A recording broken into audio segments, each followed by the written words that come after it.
తమ సమస్యలు పరిష్కరించాలని డిమాండ్ చేస్తూ ఆశా వర్కర్లు హైదరాబాద్లోని అసెంబ్లీ ముట్టడికి బయలుదేరారు. దీంతో కామారెడ్డి పట్టణ పోలీసులు కొత్త బస్టాండ్ ఆవరణలో ఆశా కార్యకర్తలను అరెస్టు చేసి పోలీస్ స్టేషన్కు తరలించారు. ఈ సందర్భంగా ఆశా కార్యకర్తలు ప్రభుత్వానికి వ్యతిరేకంగా నినాదాలు చేశారు. అనంతరం వారు మాట్లాడుతూ తెలంగాణలోని ఆశా కార్యకర్తలను పర్మినెంట్ చేయాలని డిమాండ్ చేశారు. అలాగే నెలకు వేతనం 18,000 ఇవ్వాలన్నారు. గతంలో కాంగ్రెస్ ప్రభుత్వం అధికారంలోకి రాకముందు ఆశా కార్యకర్తలను ఆదుకుంటామని హామీ ఇచ్చి ప్రస్తుతం ఎలాంటి చర్యలు తీసుకోవటం లేదని వాపోయారు. వెంటనే ప్రభుత్వం స్పందించి తమ సమస్యలను పరిష్కరించాలని వారు డిమాండ్ చేశారు.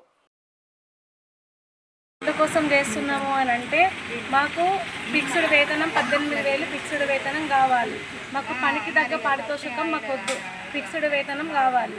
మాకు కాంగ్రెస్ ప్రభుత్వం అయితే కాంగ్రెస్ ప్రభుత్వం వచ్చేటప్పుడు మాకు చెప్పిండు ఖచ్చితంగా మీకు 18,000 చేస్తాము, ఫిక్స్డ్ చేస్తాము అని చెప్పిండు. మేము చేసే పని ఎంతో ఉంది, కానీ మాకు చేసిన పని పారితోషికానికంటే ఎక్కువ మాకు వర్క్ ఎక్కువ అవుతుంది మాకు. కాబట్టి మాకు 18,000 ఫిక్స్డ్ వేతనం కావాలి. మాకు రిటైర్మెంట్ బెనిఫిట్స్ అనేది మాకు ఏదీ లేదు. రిటైర్న్ బెనిఫిట్స్ అనేది కావాలి. మాకు 50 లక్షల ఇన్సూరెన్స్ కావాలి.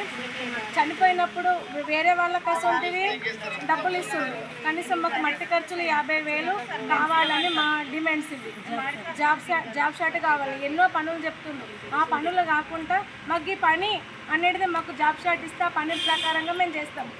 పనికి తగ్గ పారితోషికమే అంటుంది అప్పటి నుంచి ఇప్పటిదాకా. పనికి తగ్గ పారితోషికం వద్దు మాకు. ఇక ఫిక్స్డ్ వేతనం 18,000 కావాలి. ఆశా వర్కర్ల ఐక్యత, ఆశా వర్కర్ల ఐక్యత.